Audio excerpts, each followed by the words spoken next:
the chairman tearful in a Yaminshire Bibiara. Aboafo nso amuguso amobo anyame adwuma rade nhwe so me bia dom practice mfamamo na nanso rade de acheyen ya adom bi na ese de ase na di kan de ma no na afi wan be ahoden aboya nanse de abeduru onua efam Oman efam e na adom no ara na ode adom ye enti en the topic na eba no pachotie nie pa en na de ye nkwachiri bia o Yadi nam fichira ya. Akwa say Yesu din na ye bonu na ye bechirechirim. That's right. Ya hwe de din tumi ye wom. Ene say de din tumi ye. Ayati say okutatu na oni moto. Ne kura kwa. Na Yesu din tumi wom. Na obronsam person fa kwa so na ofam krofo bi so na ye gya din ni bo. Amen. Egi say okaka yawe. Oka ya sho amazia ho awai. Ujino wa wonti me ho na me pasa ma ta so bi krom kasa na nya o kasa no enti mi ncha me force say me fo bi krom kasa nkasa na o ka no wi ade aka no so be ka ne say and then no ka ya di yes what yes enti no na ye ba hwehwem tumi a ewo Yesu Kristo din mu na ye hwe Isaiah chapter 50 verse 10 Isaiah kasimbi Isaiah 50:10 the pato Isaiah 50 verse 10 Oso mu hwan e no sura urade question bi aba ha o mu hwan no sura urade number 1 so sura urade di ati mu hwan no sura urade na otie na ko asem no tie na ko ansem a ye de bai de onam sum na han bi ensra ma no be pa cho so onam sum na han bi mpe wa brabom han bi nhyira ma wa brabom a ma ne fa ne ho ento urade din so fa ho to wan so urade din no so na onkyere ne nyankopon na wa patre ne nyankopon edi ni keke edin na do ho to so tie ni ye na din before so do ba to so na se suro na ya djuma na wo nyame edin pesa bisa so suro nyame ana udi na chikeke anti edin no bo de keke etu okra udi me mpoma wo nshutu otwe ni na gira no udi me mo no well edin pesa bisa wo se na edin no udo mo to so keke ana se edin no pa se suro nyame na wafa well, into abasa che de bi Psalm 124 verse 8 David nso be kase mo ade. The part of Psalm 124 verse 8. Ose ye mo a ewo urade. Wose ye mo a ewo urade. De oye osoro ani asase din mu. Urade na me kan so de oye osoro ni asase no. Ni din mu na ye mo ane wo. Yes. Mo ane ni ba bia o. Dabi. So gina wani mu na be hu so oni. Ni din mu edin no nti be sensa o yare kra nya gidi esensu bompa egusu na no. But enya bibia na sofo kra do mo hwe so no do so enipa nyira do problem cause of was sa sofo kra bebre oh eti ya na so ye nyame ne ba no enti kasa kira no boni edin no na bo sa but ya say enti o se ye mo urade a oye osoro ni asase ni din mu urade a oye osoro ni asase na urade no so America do oye osoro ni asase no edin na ye mo ni free edu pe mo bia boni din Amwachira mandi Antonio mandi kwa kufri chegare rekune ajampa emonidi awa biya tumi biya din edim ba kupe ena bo yes ati ase it is that they are probably 18:10 James Solomon so anu ase be part of Proverbs 18 verse number 10 no be part of ose abandenden any erade din tio abandenden Dio abandon ya ka abandon din a banya din ni se bambo de be protect you sir din de to mi bebre ya juma bebre ya wonders bebre sir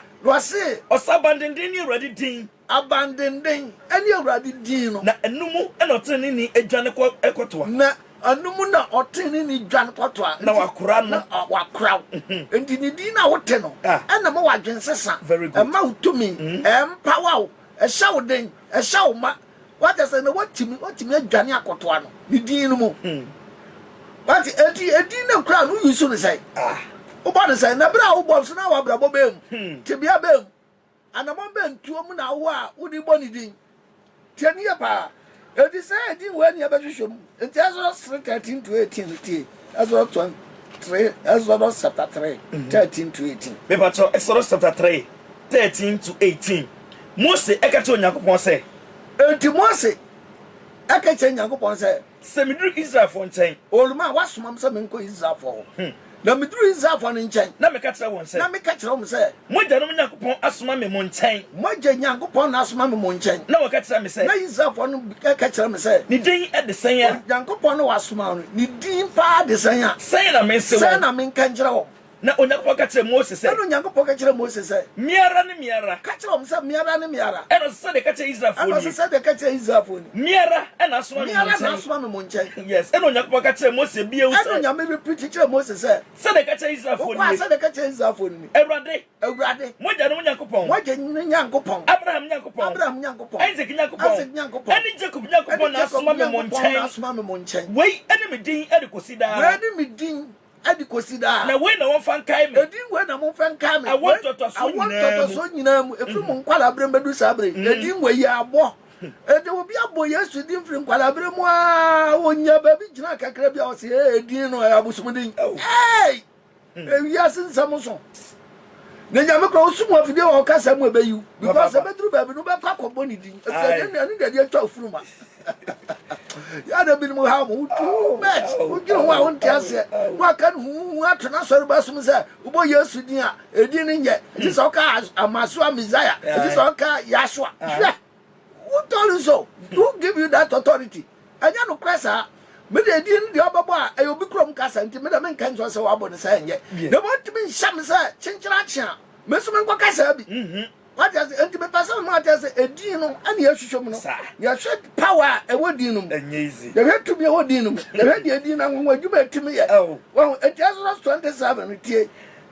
Exodus 20 verse 7 no. O se emo Awurade Onyankopon din kwa. Enti se edin na wo ya kire no me mo ne kwa. Na Awurade mmade oboni din kwa no e fa no totoroto. Awurade mmade oboni din kwa no.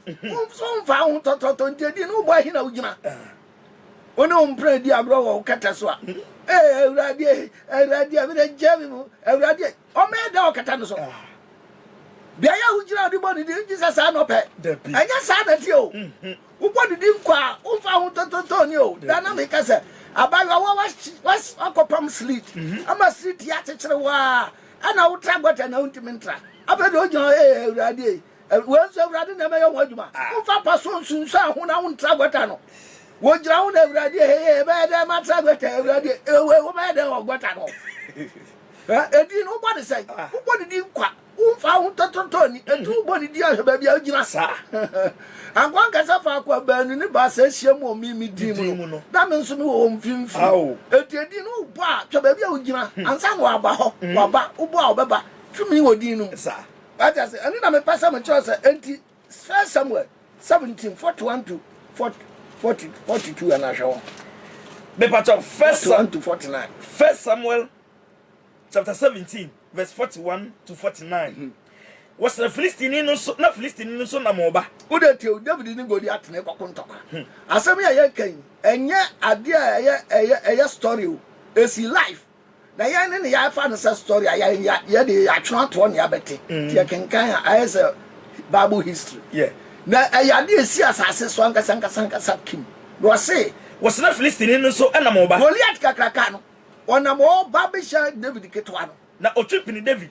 Ana Goliath chipri David. Na oberma oso echem edi nanim. Obama okuta chem. Oso echem pa shield.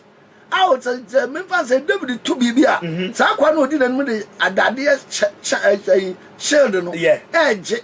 Na ye chan to be to so no na omudi save. Eno obi kuta say echem no. Edi Goliath ani. Was na Philistine no atutu nani. The Philistine no nim say ni pakakra kept on in the back. To nani no. No hunu David no. Hunu David no. Obu nanim tia. What the form check. Ebisa no ya bofra. So we have a sra. Ebisa na David ya bofra. Na obre. David bre enso no ho ya fe. Ne ho fe papa. Na Philistine no ekache David say. Ana Philistine kache David say. Na me kraman na ade poma e ba me nchen. Na me kraman.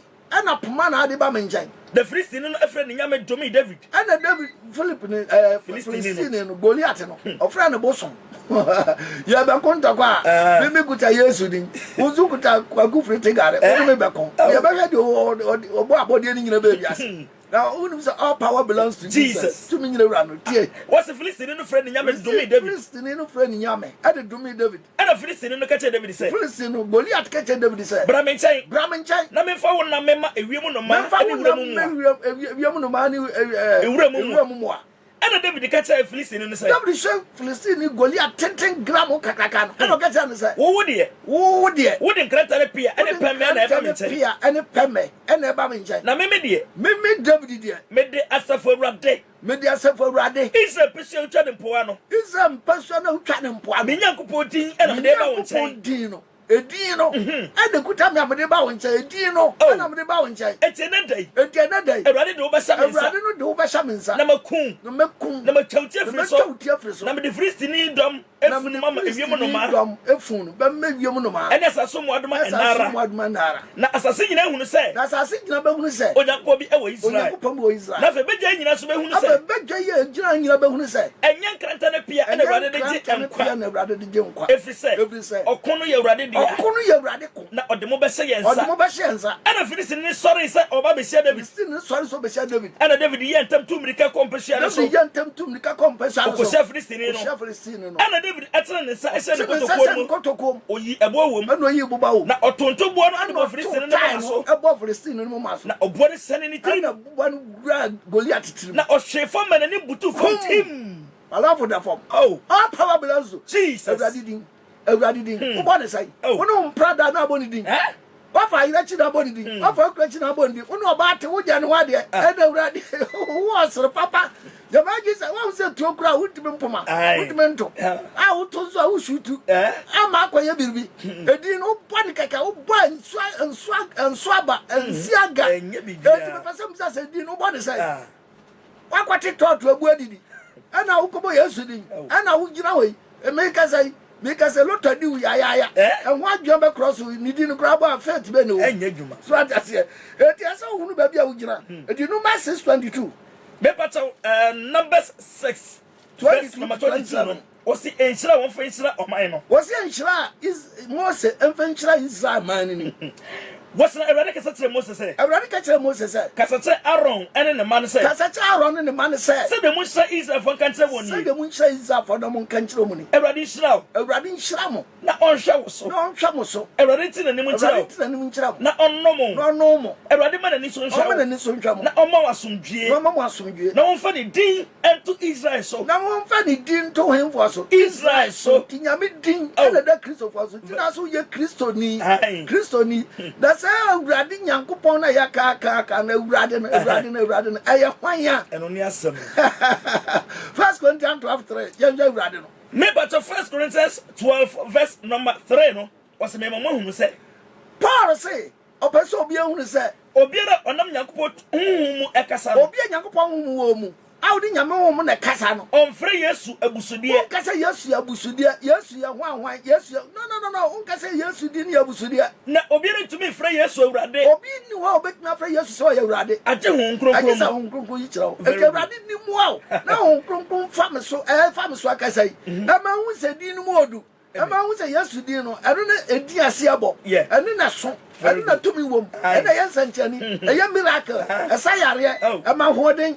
Pusuni pa kanya nipa manipa nyam soro udu ba bi na yesu din ba otimu a okobone ho kra na usoro no a oyam tuma hyew ededi no tumi ya da ewo mu eya adwuma what I say nti obekasem bi mpacho bi ntie John 1:11 obekasem atie me pacho John 1 verse 11 ose oba onora ni die mu yes Christ so oba onora ni die mu Israel fo no na wona wo ye onora ni die no anye no omo aye onora ni die no omo anye no na dodo wo te no na dodo am ji Yesu no wona wodi ne din edi ye no omo agi ne din ne di ye no omo mutumi ana omo mutumi se omo nye Onyankopon ba wate edu gi ne din ne di a na usuro no na brabo ni ka ho na agani wa afa tumi bi aba ho sa wo ye nyame ba Onyame ba na motumi kuta yes na pesa sesem bisa so obo Yesu din sai wa jaja ho ama bo nsam twa fa so adwama ya dokoro adwaman adokro ahyaw no fo a etu nam kra na okasa kasa adan wa wo senya metumi no entimi nya adwuma wo ho awurade ti ase enti fa ne din no na tumi wo mu enti ane na aba amanfo se edin no me yambo Acts 4:13 ebisi me pato Acts 4 verse number 13 was na wo hunu Petro ene Yohane se wona o se nkofo bi hu Petro ne Yohane se omo nam na wote se we nipa wo nsua nwoma da Petro ne Yohane ye nipa mu nsua nwoma da omo ko school they are all illiterate na mo we papa hwe akwa omo ye papa hwe akwa afo papa hwe akwa epono net na na no moto sabita fracho papa hwe akwa eti ye nwoma eti eye nkofo nwanwa na wo hunu won se woni Yesu ene etena ye omo hu se Petro no ni Yesu na trant Yesu honhom ni bi akom so na ohwe nipa wasam yade a oni ongina ho no enti na Peter na kwasa yare tom hwe nipa no asam yare no no mugina ho enti wonya hwe ankantia wo mo anya hwe ankantia wo na wose won se ana omo hye wo se omo mfiri edwom mfiradi omo mfiri dwom mfiradi na omo tom ho agina se ana omo kotu Peter no agina se edien ene ebe nipa yi na nipa ekura dia na ebe yo ifse no ma hunu senchen ne wonam won so ayo no ma hunu senchen no de Yesu di ne ye na ntina ke so mo pekom je sizi wo na adadi e wona mo te Jerusalem nyina nim afa na adadi ensanchen na adadi wo mo te Jerusalem nyina nim eti yetumi san ho enti wo mo hu se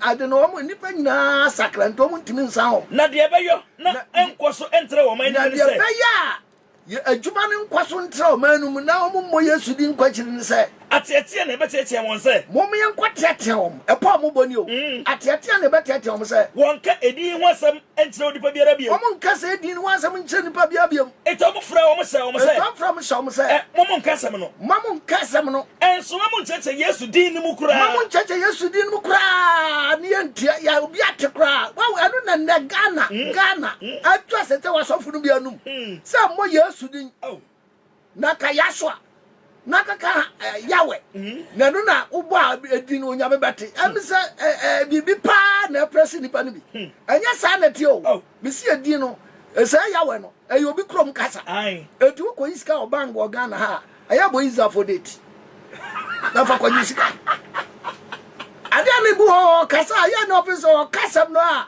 na ya sa wa wie we balafo an kasa ma ba chechire wo kadie nyame atron na fa me nipa ntimi fa nante what I say na de ya atron no betimi apepa ntimi ye what's what friend what's one kasam no e tron from some kasam no so one cheche Yesu din mu kra Yesu din mu kra ana Petro di Yohane ebo ase wo se Petro ni Yohane bu ase om se etene wonyakopon si betie mu ase wonyakopon se betie mu achi nyakopon wa mu atan na yeye de yentumi jese ye ka de ye hunu no yatie de ye hunu no yatie ho asam ne be dan ye beka no mo tietie on bieu se ana mo tietie on bieu se wo tietie on bieu no mo tietie on bieu no wo ja won na oman nti wo hunu se de wo betwe ma so wo hu se de wo betwe Peter no aso every say de na asie no nti o mu nyina se onyakopon ni monyam what edin to me wom body Yesu no a mem so fu buje he wo chechire me sane me e manta me chechire me tete akoma no na me ngime ho Yesu di na no mebo papa palo ko beto mano na onya bie that is the man I don't know confuse the pasa enya sa emwa be beto verse 12 na wo kasa no beto de wa no befun because the editwa wo furu ma no Yesu di na no bi enim what I say Yesu di no bi enim verse 12 no wo se kwaje ni obiara mu enkwaje ni obiara enso di fufuro biara eni osoro ase di fufuro biara ni osoro ase ha wo de manipa ma wo so di enko ekedi Jesus ho Yesu Kristo di no nko a that no waje di no bo kaka dem udo ba ifo ba ya kasa yawe ayashwa ubehu ati edi etumi wom ni Jesus din what I say entibo Yesu din Acts 16:16 ni empon Bepacho Acts 16 verse number 16 Bepacho was say sorry Acts 16 was afra bi ayaresa what's na ebase ye kwa sore no ebase Petro no kwa sore no abawe bi wo akomohum ebesi aye abawe bi akomohum aye ni se adokro no a moto ano kasa eno besi Paul no enso na odenkom se amani wuranom enya ade bebre odenkom se ama obi a akodi ne ho akwahye ne tumi ase no se oya magic editi se dia ya akomfo yi ho a sigagari ni ade ana akoji wow no mo yesa no obiri ni mbadu so no diska bi ahye ba bi no ayi ama no munya ade bebre ono ana odi Paul ani ye nachi etietie mu se okomfo ni di Paul achi atiatia mu say enipa yi ene onyankopon a wo ososoro ne nko a okonfon kura mu say nipa bi enyankopon no wo sosoro ne nko a wo mo kire mo nkwaje kwan nipa dey nkwaje kwan to sosoro ni na ko bia no nkwaje kwan no kire o onton wa yere sa onton apro onka se ko twa utiri bra onka se ko fo atade bra onka se ko fa asi kire bra mi nkyira so na secret den tudi abra bo be de what nyesa tie was what cheche nkwaje kwan nyame nkrofo no cheche nkwaje kwan na oyo wi bebre was Paul no mu betwa maame no wo yesa di bebre na eye Paul ahomete da ko na Paul ahomete na odane ne ho ekete honhom no se ana odane ho kete honhom no etse no se me shaw Yesu Kristo din ni mu se me shaw Yesu Kristo din mu se Freddy go out na edon wara mu o Freddy ba ye ni ade e Freddy Yesu din no na bibi besi pasa obi yare kra hire nso so wo de fa Yesu din na wo afa won sato so na hire nso no so fama no no ana wo yare agidie bom ni din no sa wa bra bo trenkwa na meka ho nyesa wa bra edin de wo bo na de besi wa kwa mu bia no trenkwa de bebe wa kwa mu bia gitum esa ono edin no kra me se me trem nsa wo so ati say the mama tablet obi wo ho obenya na yare sada no a obi so ha na hotwe Esa minya trem sabo Yesu di anwosa na mde ama.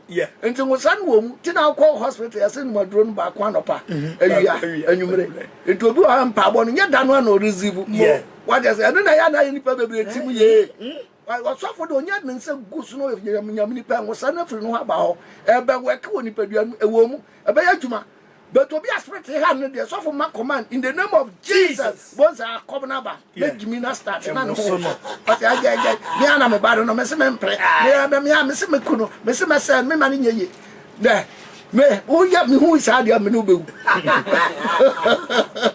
If they never point to me, yes, I say, and you would tell me, and you bra, Jude 1. But Jude 1 verse 9 was an answer of Penny Michael.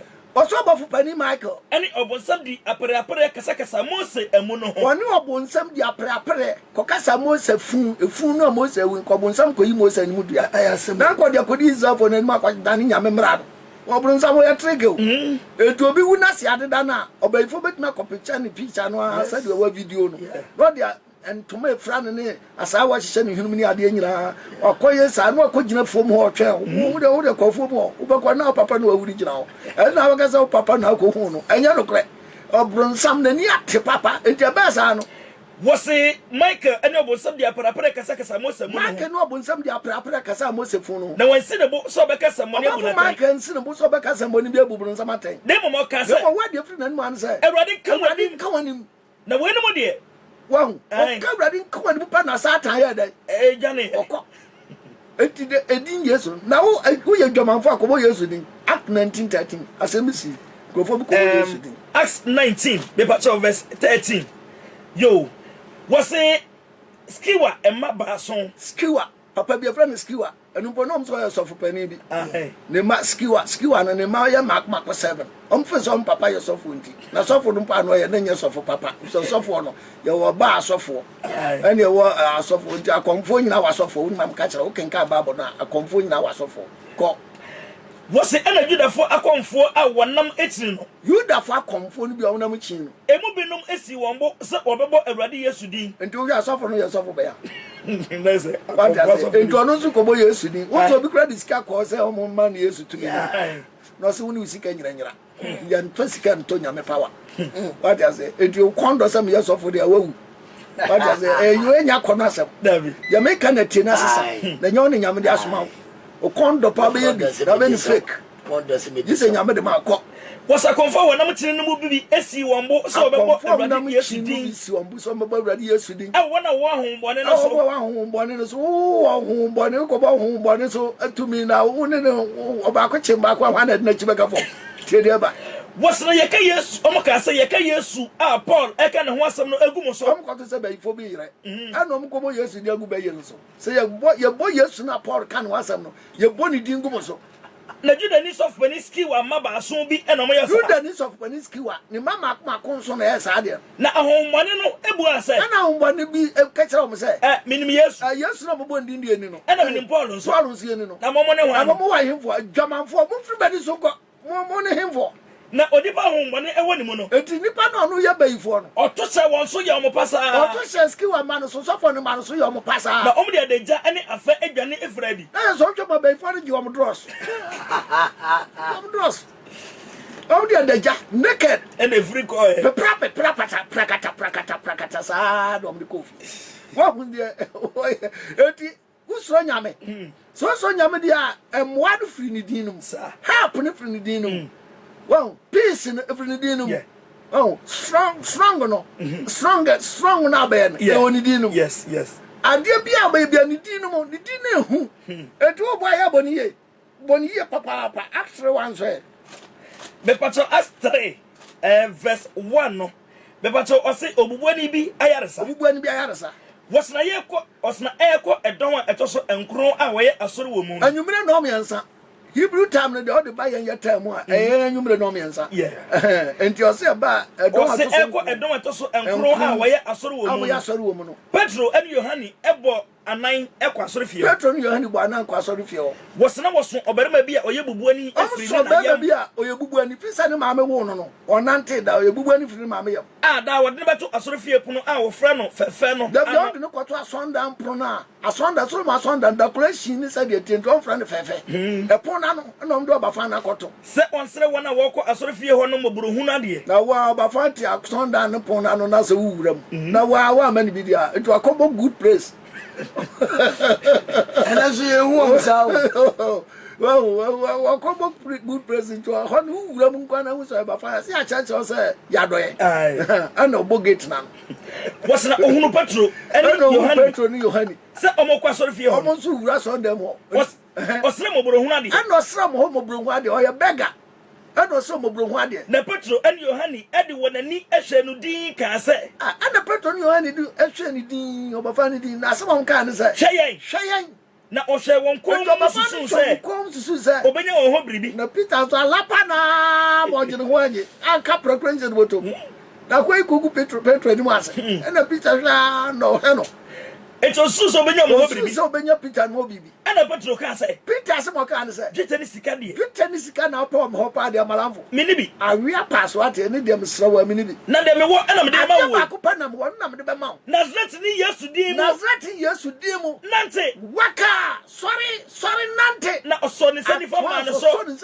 na munum wara wonko ne nan ene na poso nyina ye den na original na onante e ti se obetuma kwaduma na Peter Wharton o me bo atonda na no bio adwapade ka se Peter de ma no Yesu di no asiesie tumi wom na mse di no bo ne sai and up to 19 twan wan ko bodi mfufuro bi atemu da up to 19 bepato Acts 2 verse number 19 no was mama anwade abanyame ani wosoro Yesu so oba atemu da no be mama anwade abanyame ani wosoro na ensenchene abasase so wofam ensenchene be basase so wofam moja ne oja ani wisie kumo owia beda ne so na osana da ne moja ansana rade da kasia asren no rade da kasia na asren na ba na ebeba se obi ro bebo awrade din no bebo awrade din no obeje ne kwa kwanti da ne din be na bebo ka Jesus ko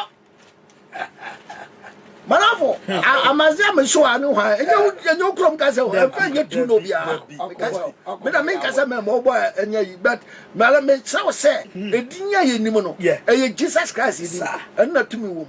What you say? Asemi emwa o. Emwa ho ba ensebu. Enshow ma. Enfa gide bi nka o gide ho. Dem push nkwa forward. Nyenkurim de o anim. Wo Yesu ni din mu. Ka am kase what? God bless you.